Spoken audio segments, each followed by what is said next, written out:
මෙවර පාපන්දු ලෝක කුසලානේ අර්ධ අවසන් පූර්ව වටේ සුපිරිම තරඟ දෙක ඒ වගේමයි අර්ධ අවසන් පූර්ව වටේ අවසන් තරඟ දෙක ශ්‍රී ලංකාවේ ලැබෙන අද අලියොම සහ අද උදෑසන ක්‍රියාත්මක වුණා.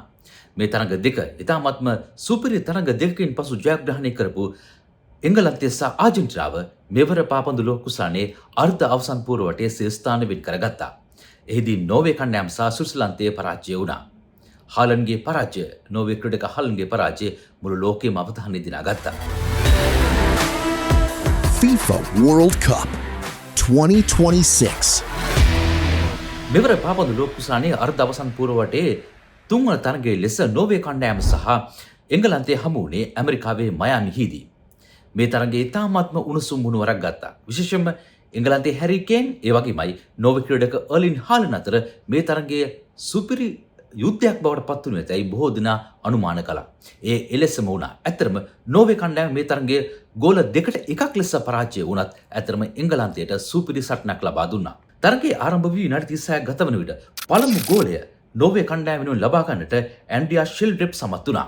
මේ සමගම පළමු අර්ධයේදීම තරගයේ පෙරමුණ ගන්නට නෝර්වේ ක්‍රීඩකින් සමත් වුණා. නමුත් එම පෙරමුණ වැඩි වේලාවක් රඳවා ගන්නට එංගලන්තයේ නෝර්වේ ක්‍රීඩකින්ට අවස්ථාව ලබා දුන්නේ නැහැ. හරියටම පළමු අර්ධයේ නිමා වෙලා පළමු අර්ධයේ ලබා දෙන ඉන්ජරි ටයිම් එකේ දෙවන විනාඩියේදී හරියටම 47 වන විනාඩියේදී එංගලන්තයේ වෙනුවෙන් පළමු ගෝලය වාර්තා කරන්නට එංගලන්තයේ සුපර් ක්‍රීඩක බෙලින්ගම් සමත් වුණා. ජූඩ් බෙලින්ගම් මේ ගෝලය වාර්තා කළේ ඉතාමත්ම නාට්‍යාකාර ලෙස සහ එංගලන්ත ක්‍රීඩා ලෝලීන් අමන්දානන්දයට පත් කරමින් අතිශය තියුණු සහ නොසන්සුන්කාරී මුහුණුවරක් ගත් මේ තරගයේ 36 වන විනාඩියේදී තමයි අපි කලින් කී ආකාරයට ඇන්ඩ්‍රියා ෂෙල්ඩ්‍රොප් පළමු ගෝලය වාර්තා කළේ නෝර්වේ කණ්ඩායම වෙනුවෙන්. ඔහු එල්ල කළ වක්‍රව පහළ රැමෙන ප්‍රහාරයකින් එංගලන්ත ගෝල් රකින ක්‍රීඩක ජෝඩන් පික්කෝව්ට් මුලා කරමින් මේ ගෝලය නෝර්වේ කණ්ඩායම වෙනුවෙන් ලබා දුන්නා. එංගලන්තයට මේ සඳහා ෂණික ප්‍රතිචාරයක් අවශ්‍ය වුණා. ඒ ෂණික ප්‍රතිචාරය තමයි ඉන්ජරි ටයිම් එකේදී පළමු අර්ධය නිමා වෙලා පළමු අර්ධයේදී ලබා දෙන ඉන්ජරි ටයිම් එකේදී ජූඩ් බෙලින්ගම් ලබා ගත්තේ. එහිදී ජූඩ් බෙලින්ගම් ඉතාමත් දර්ශනීය ගෝලයක් ලබාගත් විත්තිය සඳහන් කළ යුතුමයි. විශේෂයෙන්ම එහිදී ඇන්තනි ගෝඩන් එවූ ඉතා අලංකාර ලෙස පන්දුව තමන් සතු කරගත් බෙලින්ගම් නෝර්වේ දැල් රකින ක්‍රීඩක ඕජන් නයිලන් පසු කර දැල්ල තුළ යොමු කිරීමට සමත් වුණා. මේ අනුව පළමු අර්ධය නිමා වුණේ ගෝල 1-1 ලෙස කණ්ඩායම් දෙකම සමතත්වයේ සිටියේදී. ඇත්තරම විවේක කාලයෙන් පස්සේ නෝර්වේ ක්‍රීඩකින් එංගලන්තයට දැඩි තර්ජනයක් එල්ල කරා. එහිදී අර්ලින් හාලන් කැපී පෙනුණා. ඇතරම දෙවන අර්ධයේදී අර්ලින් හාලන් එලියට් ඇන්ඩර්සන්ට එංගලන්ත ක්‍රීඩක එලියන් ඇන්ඩර්සන්ට අනවශ්‍ය ලෙස තල්ලු කිරීමක් සිදු කිරීම හේතුවෙන් තොප් ජෝන් හෙගම් ලබාගත් ගෝලය අවලංගු කළ අතර එය නෝර්වේ කණ්ඩායමට අතිශය පාඩුවක් ඒ වගේමයි යම්කිසි ආකාරයට බලාපොරොත්තු කඩකිරීමක් බවට පත් වුණා. ඩේවිඩ් මොල උල්ෆ් හිසෙන් එල්ල කළ පහරක් ගෝල් පෝස්ට් එකේ හරස් පොල්ලේ වැදුණා. මෙය තවත් නෝර්වේ කණ්ඩායමට බරපතල කඩාවැටීමක් බවට පත් වුණා. ඩේවිඩ් මොල උල්ෆ් මේ ගෝලය ලබා දුන්නා නම් මේ තරගයේ තීරණය බොහෝ දුරට වෙනස් වන්නට ඉඩ තිබුණා. විවේක කාලෙන් පසුව කණ්ඩායමේ ගෝලයක් අවලංගු වීමත් සමග නෝර්වේ කණ්ඩායමට ජයග්‍රහණය කරා යාමට තිබූ ගමන් මඟ යම් ප්‍රමාණයකට අවහිරු බව තමයි ජාත්‍යන්තර ක්‍රීඩා විචාරකයින් පෙන්වා දුන්නේ. දෙවන අර්ධයේ සම්පූර්ණ කාලය නිමා වෙලා ඉන්ජරි ටයිම් එකට යන්නට පෙරත් කණ්ඩායම් දෙකම ගෝල 1-1 ලෙස සමතත්වයේ තමයි පසු වුණේ. හැබැයි දෙවන අර්ධයේ නිමා වෙලා ඉන්ජරි ටයිම් එක ආරම්භ වෙලා මිනිත්තු 3ක් ගත වෙද්දී ජූඩ් බෙලින්ගම් නැවත එංගලන්ත කණ්ඩායම වෙනුවෙන් සිය වගකීම ඉෂ්ට කළා. එහිදී අතිරේක ක්‍රීඩක මෝගන් රෝජර්ස් එල්ල කළ ප්‍රහාරය නයිලන් විසින් පසුපස තල්ලු කළ මොහොතේ වහාම ක්‍රියාත්මක වූ බෙලින්ගම් පන්දුව දැල තුළට යොමු කළේ එංගලන්ත ක්‍රීඩාලෝලීන් අමන්දානන්දයට පත් කරමින්. මයාමි ක්‍රීඩාංගණය පුරා හිටපු සියලු එංගලන්ත ක්‍රීඩාලෝලීන් සිය අසුනේ නැගිට්ටුවමින් බෙලින්ගම් මේ ගෝලය වාර්තා කළේ මෙවර පාපන්දු ලෝක කුසලානේ එංගලන්තයට අර්ධ අවසන් පූර්ව වටේ සිය ස්ථානය වෙන් කර දෙමින්. මේ අනුව නෝර්වේ කණ්ඩායමේ ක්‍රීඩකින් දැඩි බලාපොරොත්තු සුන් භාවයකට පත් වුණා. මේ අනුව එංගලන්තය ඓතිහාසික ජයග්‍රහණයක් අත්කරගත්තේ 1966 වසරෙන් පසුව ප්‍රථම වතාවට ලෝක කුසලාන අවසන් මහා තරගයකට සුදුසුකම් ලබා ගැනීමේ අවස්ථාව උදා කර ගනිමින්. ඔබට මතක ඇති මීට පෙර අවස්ථා දෙකකදී 1990 දී සහ 2018 වර්ෂවලදී එංගලන්තය අර්ධ අවසන් පූර්ව වටයේදී පරාජය වුණා. 2018 දී වුන් පරාජය වුණේ අනුශූර ක්‍රොේෂියාවට එරෙහිවයි. මේ අනුව මෙවර තරගාවලියේදී එංගලන්තයට සිය පාපන්දු ලෝක කුසලාන ඉතිහාසයේ නැවත ලියන්නට අවස්ථාව ලැබෙයිද? එසේ වුවහොත් දැවැන්ත පාපන්දු අධිරාජ්‍යයකට හිමිකම් කියන එංගලන්ත ක්‍රීඩා ලෝලින්ට එය ඓතිහාසික මෙන්ම ස්වර්ණමය මතකයක් බවට පත්වනු ඇති. ඒ වගේමයි සඳහන් කළ යුතු එංගලන්ත ක්‍රීඩකින් මෙවර තරඟාවලියේ සුපිරි 16 දෙනාගේ වටයේදී හමු වුණේ මෙක්සිකෝ කණ්ඩායම මෙක්සිකෝ සිටි X1 ක්‍රීඩාංගණයේදී. X1 ක්‍රීඩාංගණය අපි කලින්ම කිව්වා මුහුදු මට්ටමේ සිට මීටර් 2000ට වඩා උඩින් තිබෙන හින්දා එංගලන්ත ක්‍රීඩකින්ට දැඩි අභියෝගයක් බවට පත් වුණා. ඔවුන් ඒ අභියෝගයේ ජයග්‍රහණය කිරීම ඉතාමත් වැදගත් කාරණයක් බවට පත් වුණේ මේ තරගයේ පැවැත්වුණු මයාමි ක්‍රීඩාංගණයේ අර්ධ අවසන් පූර්ව වටයේදී එංගලන්තයට දැඩි උණුසුම් තත්ත්වයකට මුහුණ දෙන්නට සිදු වුණා. ඉතින් අර මෙක්සිකෝ සමග තරගයේ අභියෝගයේ ජය ගැනීම හින්දා එංගලන්ත ක්‍රීඩකින්ට මේ අර්ධ අවසන් පූර්ව තරගයේදී ඒ උණුසුම් තත්ත්වයේ විනදරා ගනිමින් නෝර්වේ කණ්ඩායමට ප්‍රබල අභියෝගයක් එල්ල කිරීමට හැකි වුණා. ඒ යම් ප්‍රමාණයකට ඔවුන්ට මේ තරගයේදී වාසියක් වූ විදියක් සඳහන් කළ යුතුයි. ඒ වගේමයි මේ ජයග්‍රහණයත් සමග එංගලන්තය අවසන් පූර්ව තරගයේදී ප්‍රබල ලෝකශූර ආජන්ටිනාව මුණ ගැසීමට නියමිතයි. මේ තරගය අනිවාර්යයෙන්ම මෙවර පාපඳු ලෝක කුසලානයේ මුළු ලෝකයේම වැඩිම අවධානයක් දිනා ගන්නා තරගයක් බවට පත්වේවි. ඒ වගේමයි මේ තරගය එළියට විසූ නෝර්වේ කණ්ඩායම ඔවුන් ලෝක කුසලාන ඉතිහාසයේ හොඳම දක්ෂතාව දැක්වුවා. ඒ වගේමයි මෙවර ලෝක කුසලානයේදී හාලන්ඩ් ගෝල 7ක් වාර්තා කරමින් ලෝකයේම තරුවක් බවට පත්වීමෙන් තමයි ඔවුන් මේ තරගාවලියෙන් නික්ම යන්නේ. ඔවුන්ට යම් අවාසනාවකට අර්ධ අවසන් පූර්ව වටෙන් එළියට විසවන්නට සිදු වුණා. නමුත් ඔවුන් මෙවර ලෝක කුසලානයේදී තැබූ සටහන මුළු ලෝකයටම කිසිදා අමතක නොවනු ඇති. ඒ වගේමයි එංගලන්තය අවසන් පූර්ව තරගයේදී ආජන්ටිනාව මුණ ගැසීමත් මුළු ලෝකයටම නැවුම් අත්දැකීමක් බවට පත් වනු ඇති. මෙවර පාපඳු ලෝක කුසලානයේ අර්ධ අවසන් පූර්ව වටේ අවසන් තරගය ලෝකශූර ආජන්ටිනාව තමයි ස්විට්සර්ලන්තය සමගින් මේ තරගයේදී තරග බිමට පිවිසුනේ. ඇමරිකාවේ මිසෝරි ප්‍රාන්තයේ කාන්සස් සිටි හිදී තමයි මේ තරගය පැවැත්වෙන්නේ. තරගය නරඹන්නට 69045ක ප්‍රේක්ෂකින් පිරිසක් ක්‍රීඩාංගණයට ඇවිල්ලා හිටියා. ඇත්තටම මේ තරගය ඉතාමත්ම උණුසුම් මුහුණුවරක් ගත්තා. කොහොමුණත් අවසානයේදී ගෝල 3-1ක ලෙස මේ තරගය ජයග්‍රහණය කරමින් ලෝකශූර ආජන්ටිනාව මෙවර පාපඳු ලෝක කුසලානයේ අවසන් පූර්ව වටේ ස්ථානය වෙන් කරගත්තා. මේ අනුව මෙවර පාපඳු ලෝක කුසලානයේ අපි කලින් කිව්වා වගේම අර්ධ අවසන් පූර්ව තරගයේදී මුණ ගැසෙන්නේ අවසන් 4 දෙනාගේ වටේදී මුණ ගැසෙන්නේ ආජන්ටිනාව සහ එංගලන්තයයි. ඒක කියන්නට දෙයක් නැහැ. උණුසුම් තරගයක් බවට පත් වී අපි බලමු ආජන්ටිනා ස්විට්සර්ලන්ත තරගයේ තොරතුරු. තරගයේ ආරම්භ වෙලා විනාඩි 10ක් ගත වන විට ඉතාම ඉක්මනින් ආජන්ටිනාව පළමු ගෝලය වාර්තා කරමින් පෙරමුණ ගන්නට සමත් වුණා. ඒක ඇත්තටම තරගයේ උණුසුම දෙගුණ කරන කාරණයක් බවට පත් වුණා. යම් ප්‍රමාණයකට මේ ස්විට්සර්ලන්ත ක්‍රීඩකීන් කඩාවැටෙන තත්ත්වයක් බවට පත් වුණා. මුල් විනාඩි 10ේදීම ගෝලයක් වාර්තා වීම විශේෂයෙන්ම තරගය ආරම්භ වෙලා විනාඩි 10ක් ගත වෙද්දී ලියනෝල් මෙසි එල්ල කරපු කෝණ ප්‍රහාරයක් ඇලෙක්සිස් මැක් ඇලිස්ටර් විසින් ගෝල කණුව අසල සිට ඉතා සියුම් ලෙස දැල තුළට යොමු කළා. මෙසිගේ සහයෝගයෙන් ඇලිස්ටර් පළමු ගෝලය ලබා දුන්නා ආජන්ටිනාව වෙනුවෙන්. මේ අනුව ගෝල 1-0ක් ලෙස මිනිත්තු 10ක් ගත වෙනකොට තරගයේ පෙරමුණ ගන්නට ආජන්ටිනාව සමත් වුණා. මේ අනුව පළමු වර්ධයේ නිමා වුණේ ගෝල 1-0ක් ලෙස ආජන්ටිනාව පෙරමුණේ පසුවමින් මේ යම් ප්‍රමාණයකට ස්විට්සර්ලන්තයට ලොකු බරක් බවට පත් වුණා. මොකද උන් දන්නවා මෙසි ප්‍රමුඛ ආජන්ටිනාව මීට කලින් 2022 ලෝක ශූරතාව දිනා ගනිමින් යම් ප්‍රමාණයකට ඔවුන් මානසික මට්ටමින් උඩින් ඉන්නේ. ඒ වගේම අත්දැකීම් බහුල කණ්ඩායමක්. හැබැයි ස්විට්සර්ලන්තයේ යම් ප්‍රමාණයකට ආජන්ටිනාව හා සංසන්දනය කිරීමේදී ටිකක් පසුපසින් සිටියත් ඔවුන් මෙවර තරගාවලියේදී තාමත්ම සුපිරි තරග රටාවක් පෙන්වුම් කළා.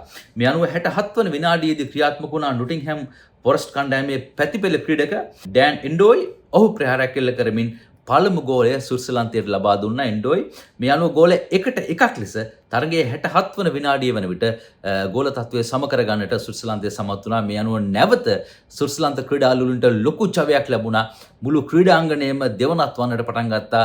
දෙපිරසම නැත්නම් කණ්ඩායම් දෙකේම ක්‍රීඩාලුවන්ගේ උද්‍යෝගයෙන්. මොකද තරගයේ ගෝල 1-1ක් ලෙස සමවීමත් සමග අතන මේ තරගයේ පැවැත්වුණ කැන්සස් සිටි ක්‍රීඩාංගණය ඉතාමත්ම උණුසුම් කාලගුණ තත්ත්වයක් තමයි පැවැතුනේ. මේක කණ්ඩායම් දෙකටම යම් බලපෑමක් එල්ල කළා. හැබැයි ආජන්ටිනාව මේ තත්ත්වය තමන්ගේ ප්‍රයෝජනයට ගත්ත විදිය තමයි අපිට පේන්නට තිබුණේ. දෙවන භාගයේදී නැත්නම් 72 වෙනි විනාඩියේදී ස්විට්සර්ලන්ත කණ්ඩායමට ඉතාමත්ම අවාසනාවන්ත සිදුවීමකට මුහුණ දීමට සිදු වුණා. ඒක තමයි ඔවුන්ගේ ප්‍රබල ක්‍රීඩක බ්‍රීල් එම්බෝලෝ රතු කාඩ් පතක් හිමිවීම නිසා තරගෙන් එළියට දැමීම. මේ අනුව 72 වන විනාඩියේ සිට දෙවන අර්ධය සම්පූර්ණ වෙනකන් ඒ වගේම අතිරේක කාලයේදී ඔවුන්ට ක්‍රීඩා කරන්න සිදු වුණේ ක්‍රීඩකින් 10 දෙනෙකු සමග.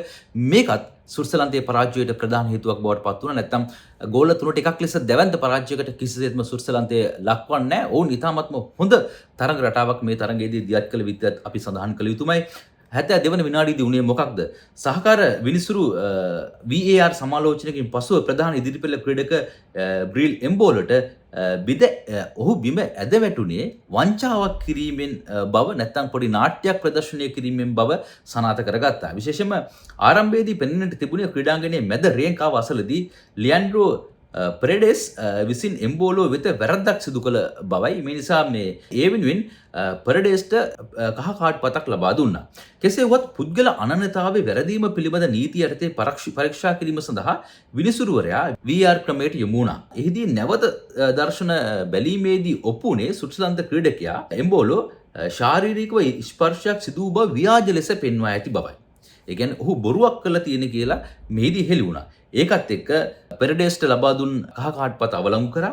ඒ වන විටත් කහ කාඩ් පතක් ලබාගෙන හිටපු එම්බෝලෝ ඔහුගේ දැඩි කනගාටුව සහ විරෝධය මැද ඔහුගේ කලින් ලබාගෙන තිබ්බ කහ කාඩ් පතයි මේ කහ කාඩ් පතයි දෙක එකතු වෙලා රතු කාඩ් පතක් බවට පත් වෙලා ස්විට්සර්ලන්ත ක්‍රීඩාලුවන්ගේ දැඩි විරෝධය සහ කඩා වැටීම මැද ඔහු ක්‍රීඩාංගණයෙන් එළියට දැම්ම නැත්නම් තරගයෙන් ඉවත් කළා. මේ අනුව 72 වන විනාඩියේ සිට ස්විට්සර්ලන්තයට සිදු වුණේ ක්‍රීඩකින් 10 දෙනෙක්ගෙන් ක්‍රීඩා කරන්නට.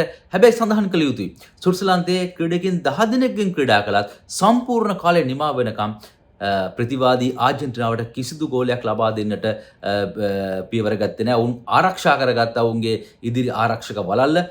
ඒ අනුව තරගයේ සම්පූර්ණ කාලය නිමා වුණේ ගෝල 1-1 ලෙස කණ්ඩායම් දෙකම සම තත්වයේ පසු වෙමින්. ඉන් අනතුරුව තරගයේ තීරණයක් ලබා ගැනීම සඳහා අවසන් පූර්ව වටේට යන්නේ කවුද කියන කාරණය තීරණය කිරීම සඳහා අතිරේක කාලයට යන්නට සිද්ධ වුණා. අතිරේක කාලය ඇතරම යම් ප්‍රමාණයක් විනාඩි කිහිපයක් ගත වුණා ගෝල නැතුව. හැබැයි 112 වන විනාඩියේදී ක්‍රියාත්මක වුණා හූලියන් අල්වාරිස්. ඇතරම හූලියන් අල්වාරිස් එල්ල කරපු එම ප්‍රහාරය ඓතිහාසික ප්‍රහාරයක්. විශේෂයෙන්ම ඔහුගේ එම ප්‍රහාරය නවත්වාලීමට ස්විට්සර්ලන්ත දැල් රකින්නාට කිසිසේත්ම හැකියාවක් නැහැ. ඔහු යාර 25ක් පමණ දුර සිට වක්‍රව දැල තුලට එල්ල කළ ප්‍රහාරය ඇත්තරම ලෝක කුසලාන පාපන්දු ඉතිහාසයේ අමතක නොවන ගෝලයක් බවට පත් වෙනවා. එම ගෝලයත් සමග ආජන්ටිනාව පෙරමුණ ගත්තා. එම පෙරමුණ අරන් තවත් විනාඩි 9ක් ගත වන විට ඇත්තරම සම්පූර්ණ කාලය නිමා වෙලා අතිරේක කාලයේත් සම්පූර්ණ කාලය නිමා වෙලා අතිරේක කාලයේ ලැබෙන ඉන්ජරි ටයිම් එකේදී ස්විට්සර්ලන්ත ක්‍රීඩකින් කලබල වුණා. ඔවුන් උත්සාහ කරේ කොහොම හරි ගෝල තත්ත්වය සම කරගන්න. එම ගෝල තත්ත්වය සම කිරීමට ගන්නා උත්සාහයෙන් ප්‍රයෝජන ලබාගත් ආජන්ටිනාව වහාම පන්දුව ලබාගෙන ඔවුන්ගේ ගෝල් පෝස්ට් එකට ගමන් කරා. මේ අනුව ලොටාරෝ මාටිනස් අවසන් විනාඩියේදී අනපේක්ෂිත ගෝලයක් වාර්තා කරමින් ගෝල තත්ත්වය 3-1 ලෙස වාර්තා කරමින් මේ තරගයේ ජයග්‍රහණය ආජන්ටිනාවට ලබා දුන්නා. මේ අනුව මෙවර පාපන්දු ලෝක කුසලානයේ අවසන් පූර්ව වටේ සිය ස්ථානය වෙන් කරගන්නට ආජන්ටිනාව සමත් වුණේ 2022 ලෝක ශූරයන් බවට පත් වූ ආජන්ටිනාව තවමත් ලෝක ශූරයන් බව ලෝකයට හඬගා කියමින් ඒ වගේමයි සඳහන් කළ යුතුයි. මේ අනුව අවසන් පූර්ව වටේදී ඔබ කවුරුත් දන්නවා අපි කලින් කී විදිහට දැන් හමුවන්නේ එංගලන්තය සහ ආජන්ටිනාව. ඔබ දන්නවද ලියනල් මෙසි කවදාවත් එංගලන්තය සමග තරගයක් ජාත්‍යන්තර පාපොන් තරගයක් ක්‍රීඩා කළේ නැහැ. මොකද 2005 දී තමයි එංගලන්තය සහ ආජන්ටිනාව අවසන් වරට ජාත්‍යන්තර පාපොන් තරගයේදී මුණ ගැසුනේ. හැබැයි ඒ වන විට මෙසි ජාත්‍යන්තර පාපොන්දු වරම් දිනාගෙන තිබුණේ නැහැ. මේ අනුව මෙසි පළමු වරට අවසන් පූර්වටේදී එංගලන්තයේ හමුවීමට නියමිතයි ක්‍රීඩා දිවියේ පළමු වතාවට. මේකත් ඓතිහාසික කාරණයක් බවට පත් වෙයි. මොකද මෙවර පාපොන්දු ලෝක කුසලානේ ප්‍රධානම තරුව බවට පත් වෙලා තිබෙන්නේ මෙසි. මොකද අනිත් සියලු තරු දැන් ටික ටික ඉවතට විසි වෙනවා. ඔබ දන්නවා රොනාල්ඩෝ ගියා, හාලන්ඩ් ගියා, දැන් ඉන්නේ හැරි කේන් සහ මෙසි. ඉතින් ඒ හින්දා එංගලන්ත ආජන්ටිනා තරගය අනිවාර්යයෙන්ම උණුසුම් මුහුණුවරක් ගනීවි. ඒ වගේම අපි සඳහන් කළ යුතුයි 1954 වසරෙන් පසු තමයි ස්විට්සර්ලන්තයේ ලෝක කුසලාන පාපොන් තරගාවලියේ කාර්ද අවසන් පූර්ව වටයකට සුදුසුකම් ලැබුවේ.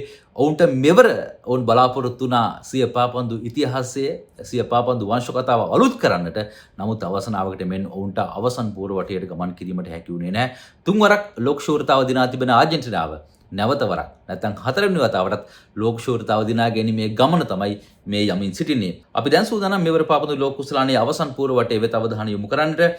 අවසන් පූර්ව වටේ පළමු තරගය බදාදා රාත්‍රී 12:30ට ශ්‍රී ලංකා වේලාවෙන් ප්‍රාන්සය සහ ස්පාඤ්ඤය අතර පැවැත්වීමට නියමිතයි.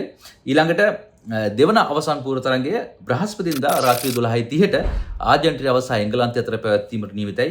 ඒ වගේම තුන්වන ස්ථානයේ තරගයේ ඉරිදා පාන්දර 2:30ට මේ අනුව පරාජයට පත්වන කණ්ඩායම් දෙක අතර පැවැත්වීමට නියමිතව තිබෙන අවසන් මහා තරගය ලබන සඳුදා අලුයම 12:30ට පැවැත්වීමට නියමිතව තිබෙනවා. මෙහෙම තමයි පාපද ලෝක කුසලානේ අලුත්ම තොරතුරු අපි සූදානම්. පාපද ලෝක කුසලානේ තවත් උණුසුම් තොරතුරු සමගින් නැවතත් ඔබව මුණ ගැසෙන්නට.